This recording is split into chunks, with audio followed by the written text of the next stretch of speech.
Hey, sister. Hey, sister. Join me, Courtney Lewis, And me, Carly Ferguson, in our conversational podcast about everyday situations. You can count on us to tell it to you straight with our own sisterly spin. Consider this a phone call with your own Southern sisters as we discuss with you personal accountability, healthy relationships, managing responsibilities, and contributing to society. Each episode will consist of straight talk and a call to action. Your sisters are calling. Thanks for answering. Welcome to Hey Sister. This is episode 20, Super Organize Me. Today we'll be continuing our discussion on spring cleaning.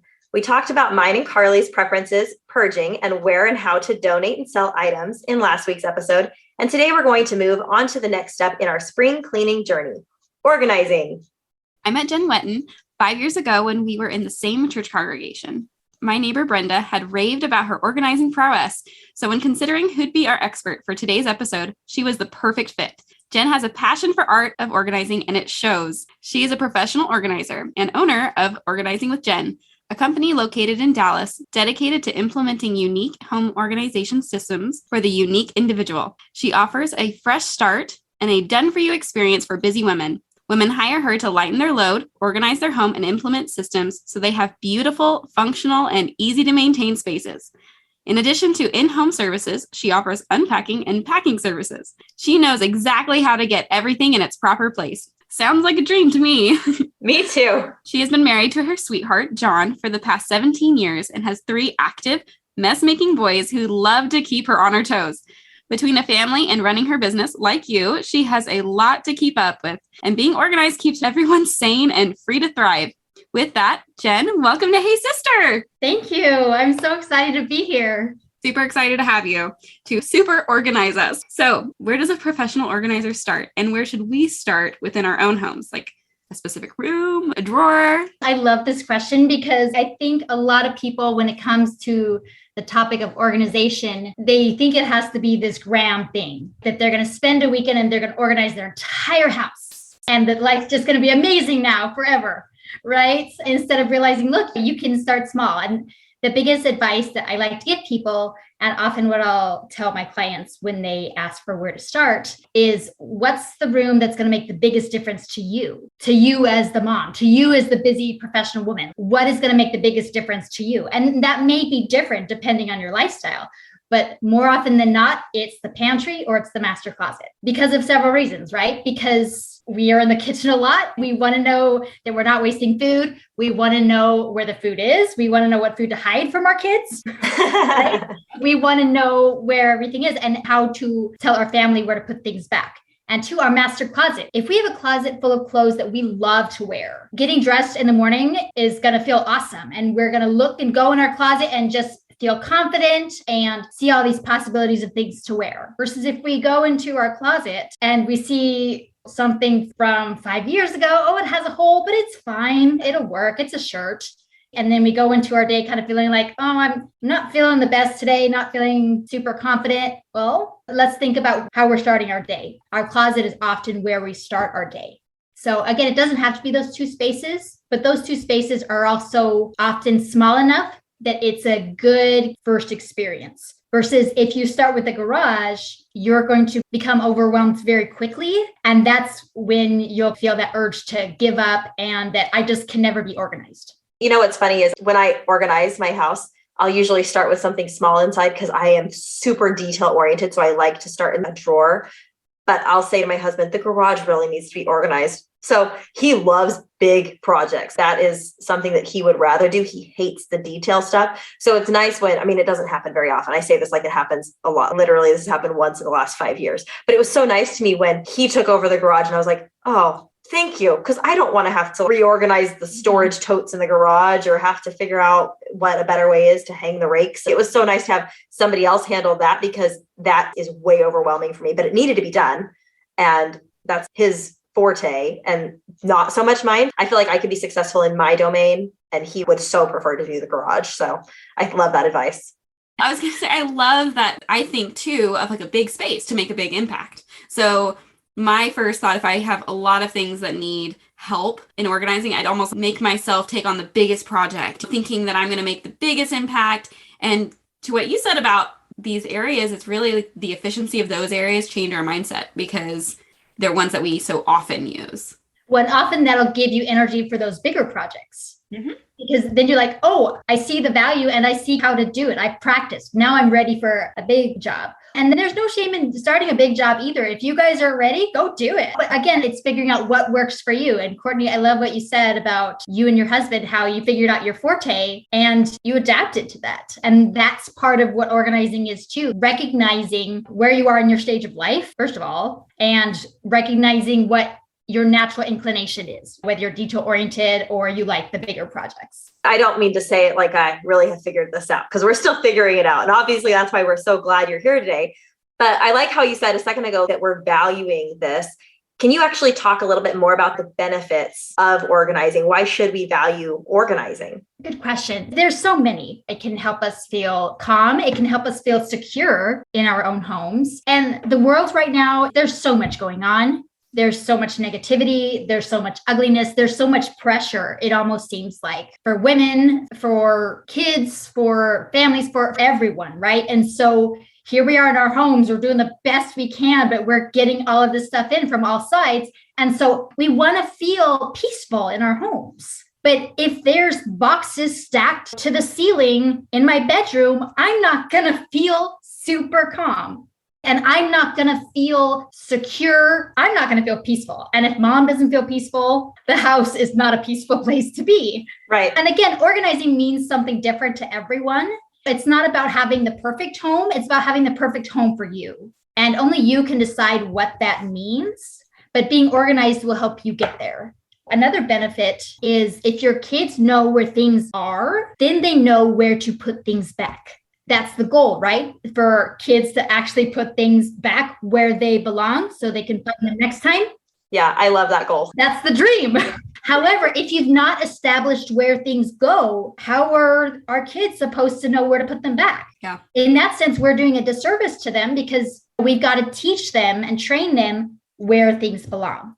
Starting with their young, clean up. Okay, well, where do the toys go? Show them where they belong. Having a space for everything in your home is super helpful because then not only do you know where things are, but you're not wasting money by buying another doodad or can opener or whatever it is because you can't find that one that you swear you bought 5 years ago, only to find it a year later that you have 3 of them. And you're like, why do I have 3 of these things? So true. Speaking of that, kids understanding where to put things. I have to say too, I feel like a benefit of organizing recently, and I'm still really working on this right now, but one thing that I've done in the last month was I decided to organize our craft cabinet.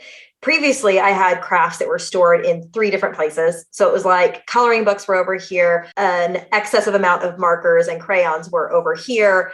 Half of them were broken. Also, at least a third of our coloring books were already used or ripped or in bad condition. Some of them were in a drawer. I mean, it was just hodgepodge in various cubbies throughout the house, and it wasn't easily accessible. One day, I just got this itch. It was actually about the time that we decided what our theme would be for this month of spring cleaning that we were going to organize. And I'm like, well, if we're going to do an episode on organizing and purging, like dang straight, I better get going on this. I was like, I'm going to do this. I'm going to create a craft section. And when my kids got home from school that day, I spent probably between 4 and 8 hours just finding all of the craft stuff. I went through all of the crayons. I involved the toddlers that were home. If there were broken crayons that were missing the outside of the wrapper, they were covered in that fuzz that gets on top of the crayons. I was like, if they're bad, let's just throw them away. So my little daughter loved helping throw those away. And when my kids got home and they saw this beautifully done pull-out bin full of coloring books that were laying so that the spine was up and you could see which coloring book it was, as opposed to being stacked horizontally on top of each other so you couldn't tell which coloring book it was.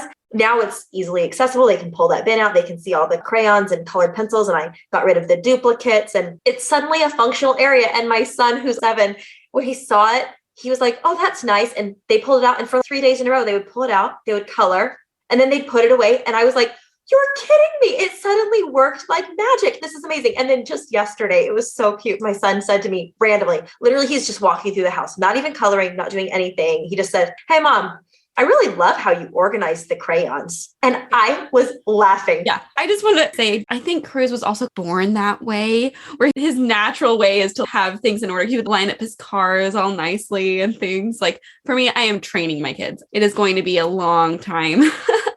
a process, definitely, but that's so funny. The whole time you were saying that, I was thinking that always seems to happen whenever I organize even a room in my own house. The kids will play in that room forever.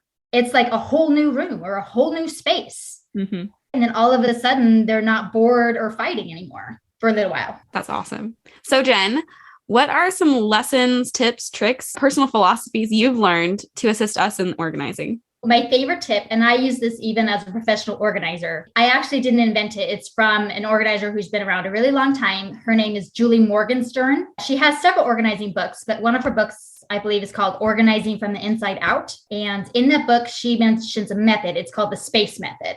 So it stands for sort, purge, assign, contain, and educate or equalize. 5 steps to getting organized. Again, sorting, number 1, is where, say, if we're doing a master closet, take everything out. I know you think, oh, I'll just look through my hangers and see what I don't need. It'll be fine. You're going to have to redo it if you do it that way. I promise you. It might take a little extra time to take everything out, but what happens when you take everything out is that now you can wipe down the shelves. Now you can dust the rods. There's nothing in the way. Now you can vacuum up top where the cobwebs are. Get a nice clean space. See if any holes need to be patched. Anything. Just get a nice clean space. I know my mom would really love that. She's told us that from the beginning. Dump it all out. And it was so hard for us growing up. Because you think, oh, it'll be faster if I just look through the hangers and if I just look instead of, hey, no, step back for a minute. Or a lot of people will think, oh, I saw this really cute basket at Target. I'm just going to get some of those and that'll solve my problem. Mm-hmm. Right? Wait a minute. Don't buy the bins just yet. That's at the end. Resist. I know it's so hard, but you'll thank me. Step 1, get everything out, sort it. So again, using the example of a master closet, we're putting pants with pants, shirts with shirts, dresses with dresses. So that way, when you get to purge, which I know you guys talked about in last week's episode, then it's easier to see how many dark wash jeans you have. If you have 20, maybe that's too much. Maybe it's not. I don't know. You decide. That's between you and the space in your closet. Because if you have a small closet and you have 20 of those and you want more space in your closet, maybe you should get rid of some, right? But only you can make that choice. So again, be realistic with what you want your vision to be and with how big your space is. And then step 3, assign. This is the brainstorming part. So you've already sorted your things into categories, piles, your scarves with scarves, purses with purses. So you can see what you have. Now you can see how big each category is and you can see, okay, what is my lifestyle? What do I wear most often? What do I never wear, but I'm not willing to give up? What can go up super high? What needs to be at face level? And again, looking at your closet and being like, well, if I need to dress professionally for work, I want that first where I can see it. I want it super easy to get to right when I walk in my closet versus if I wear leggings all day, maybe that stuff can go in the back. Same thing with purses, with scarves. I personally am not a huge scarf person, but I have some because I think they're fun. And I think one day I might wear them and I have the space in my closet for them. So I put them up top. They're in a clear container so I can still see them and they're labeled. I know that they're there for when, I don't know, one day when I wear a non-wintry scarf. I reevaluate that every time I do my closet, but I can't. I got like only 2 of them or something, but I can't seem to get rid of them yet. So we've done sort, purge, assign. Number 4 is contain. This is the exciting part where we get to look and see what baskets we want, what aesthetic we're looking for. But again, before you just immediately go to the store, take a second to think, what kind of look are you going for? Do you like more of the natural colors, the woods, industrial metals? Or do you like the soft woven baskets? Do you like utilitarian clear plastic bins? Do you like all white? Do you like all black? Really get down to the nitty gritty and be like, what would make me love coming in this space? Mm-hmm. Or what is going to be super helpful in this space? Getting back to Courtney's craft cabinet example, do you want colored pencils to be in a drawer where the kids can get them? Do you want them in a bin with a lid up top and labeled? Do you want them in an open basket? So you got to kind of think, do you want it contained with a lid? Do you want it open? Do you want it out on a table? Like, for example, in our homework station downstairs, we actually have a divided turntable that has pencils and pens and scissors and tape and colored pencils and markers, anything they'll need for homework or quick drawing. We don't have paints down there because carpet. I mean, hello. Even my older kids, I don't trust them with paint on carpet. Again, I'm building into the structure and I have that close to my outside door. So I have a clear divided turntable that works super well because my kids, I found sometimes if they can't see it, they won't do it. Or they'll ask me, Mom, where's a pencil? It's right in front of you, it's right in front of them. They're not asking me as much. Mm-hmm. And I know this is where you do homework. So here's all your supplies right where you can see it. But yet it's organized so that they have the rest of the table open for actual paper and actual homework. Same thing goes when you're deciding what furniture to put in a room. Think about what's the point of it? How is it serving that space? Going back to our homework table, we have the divided turntable on top of the table. And right next to the table is a cabinet that's see-through where we keep our paper and other craft supplies in bins. So again, it's see-through because again, I know my kids, if it's not see-through, yes, it'll look pretty, but my kids won't remember that stuff is in there. And I want them to know what's in there. You got to adapt to your kids, their strengths, because even sometimes if you train them and teach them, they won't remember. Or they'll ask you. I mean, my oldest is 15. They still do that. And you're like, it's always been here. It's right here. They don't see it sometimes. So we have a lot of clear things in our house because that works good for us. It's not just our kids, it's our husbands too. I just have to put that out there. Love him dearly. But yeah, sometimes it's like, it's right there. Do we see here? And it's good. Yeah. I like that we can create those solutions. We have permission to do something that's maybe not what we saw on Pinterest, but works for our family and it is organized. You bring up a good point because I think Pinterest is great for inspiration, but I think a lot of times it's unrealistic. Or even if you get it to look like that, it's unrealistic to expect you to keep it up like that all the time. Again, we don't live in a vacuum. We live with other people, other messy people. I'm a professional organizer. My house is not always organized. It's just not. And that's okay because of the season of life I'm in. It's like, do we know where things are? Okay, that's the goal. Yeah. And we have a system set up where we know when it's time to get reorganized. That's where step 5 comes into play. We've sorted, we've purged, we've assigned things a home, we've contained things and bought the nice baskets and bought the right product, right? For our vision. That's important. It's got to be the right product for your vision. Now, what your mother tells you or your friend tells you, or, oh, this is trending. This is such a cute product. Doesn't matter. If it doesn't match your vision, you don't need it. It's just going to end up being more clutter in your house. Fast function, they talk about fast fashion now. It's like fast function. That's trendy and it's cute and stuff. But it's not going to solve your problem. Right.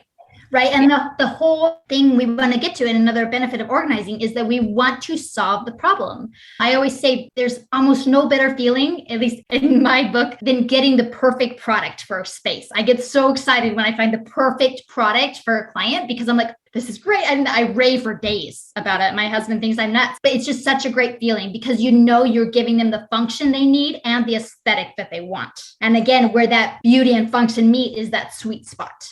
And then knowing that it's going to work for years to come and you don't have to redo it. So getting to step 5, educate or equalize. This is where we can train our kids, train our spouses.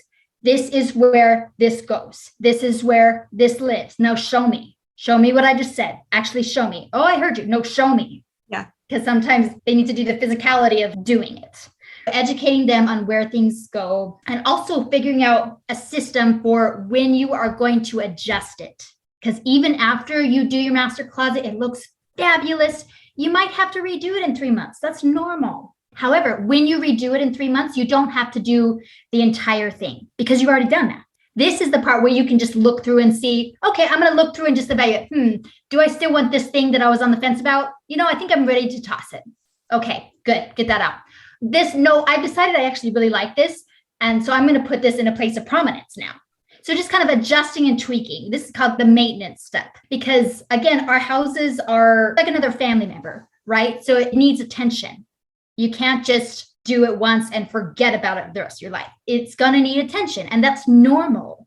I think a lot of people think that when you do it, you'll never have to do it again. You're going to have to organize your house again. You just are. And again, that's normal. But if you do these 5 steps, as we've outlined, the first time, you won't have to do a big overhaul later. That's so good to think about. I mean, you're welcome to. I like to sometimes because that's me. But again, you just have to tweak it later to just reevaluate. Maybe I've changed sizes. Maybe my husband decides that he doesn't like working with tools anymore and he wants to get rid of all of them. That wouldn't happen in my house. But at some point, who knows? If we downsize and he decides to do that, then I guess we don't need them anymore. So just evaluating where you are in your season of life, your lifestyle, how old your kids are, where you live, and frankly, what you want out of life and what you want out of your home. Yeah, that is so good to know, especially because I'm in the phase of life where I have 3 little boys and we're rotating clothes a lot now. And that's a really hard thing with a small closet. Yeah. And trying to use the hand-me-downs from the older one and think about seasons and trying to pace where they're going to be at in so much time. I didn't realize that. So it's good to think about, I'm going to do this once, but in 3 months, I'm going to have to do it again. And already knowing that ahead of time just saves a lot of mental anguish, I think, that we build up around things, because you see so often, like I mentioned, Pinterest, or maybe you watch a show or something where it's like one and done. Oh, wow. Wasn't that glorious? You watch The Home Edit on Netflix and you think, oh my gosh, you don't see everything that goes on behind, and you don't see how long it takes them. It takes them a long time, and they have help. So if you're just doing this on your own, you got to give yourself grace and you got to get yourself time. I really love what you said. Well, like so many things. I feel like when you were going through that space model, I had little ahas all over the place. But one of the things that you said that I just loved, well, I'll say 2 things that I love that stuck out to me. One was that whole idea of show me, because I feel like that whole show me attitude of, if you can say, show me, I know you're saying that you heard me, but I want you to show me that you understand this method that I'm showing you. That allows me, as the person who just spent time organizing it, to get to see it in play. So I feel proud that I'm watching it actually be executed properly. And the child is then feeling proud, or the husband, as Carly mentioned, like we can have everybody be on the same page, and they're getting to show that they can do it. And the fact that you then get the opportunity to praise them and say, you did it, especially for like the littler kids, for them to feel like they had an opportunity to show off a little bit. What a great parenting teaching moment. And I hadn't really thought of organizing as a teaching moment other than they will have this example of what organization looks like, but to have a chance to have that opportunity to praise them for something that you did. I mean, you still are the one who did it, but it's like self-validation in a way, which I'm all about self-validation. So if you get to praise a kid for doing something that you created, patting them on the back, patting you on the back, and it goes back to that other comment that you made, which is a house is kind of like a member of your family. And so it's like you're also getting to take care of your house a little bit and feel like that other child you have is being cared for as well. Again, getting back to praising your children, when you say, show me, it's setting them up for success. And ultimately, that's what we want for our kids. We want to be able to set them up for success. I heard this quote many years ago, and it's one of my favorites. It said, to be clear is kind, to be unclear is unkind. So when we're clear, we are being super kind to our kids. If we're making things clear, we're being super kind to them, which is what we want to be. But if we're kind of wishy-washy, it's not the most kind way to be to them, because we're not being super clear and we're not helping them understand or setting them up for success. So when we can do that, I think that's a fantastic win for both parties. Well, this is all such beautiful advice, and I love everything that you've said. I'm feeling so inspired. The way that we usually end our podcast, Jen, as you know, is that we have a call to action for our sisters, something they can take away and do hopefully this week. And if it takes a little longer than a week, as you're saying, you don't know how long it takes somebody to organize, but do you have any ideas for a call to action for our sisterhood this week? Yeah. So I would say choose a small room in your house, maybe like a linen closet, a pantry, and apply the SPACE method to it. Again, the SPACE method is sort, purge, assign, contain, and educate. Take a before and after photo so you can share your progress with your friends, your spouse. Feel free to tag me on social media. I'm Instagram at Jen Whetten Organizing, or Facebook at Organizing Jen. Share your progress and allow me to root for you. Awesome. Well, thank you for joining us, Jen.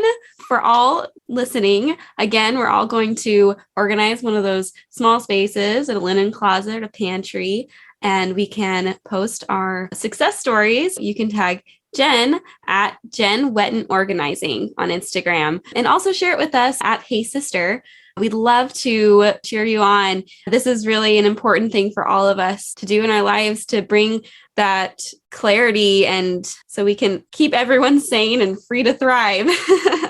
Loved that. And we'll make sure to include in our show notes all the links so you can connect with Jen on Facebook and Instagram, and also the links to connect with Hey Sister podcast as well. So be sure to check out our show notes for those links. And as Jen mentioned, share your progress with friends as well. And we invite you to share this episode with a friend this week so you can have an accountability partner in your efforts to get organized. And if you and a friend both complete your call to action, please let us know online.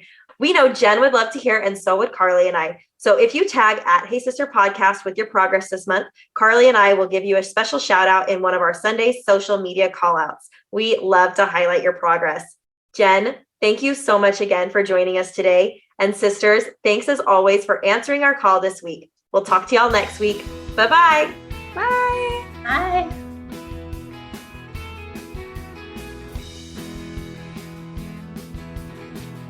It's funny because I'll use the word like as a typical 90s California girl, even though I'm Texas. And she's like, it's like, I think that's totally fine, you know? And then I'm like, right? Right? You know? Totally. for sure.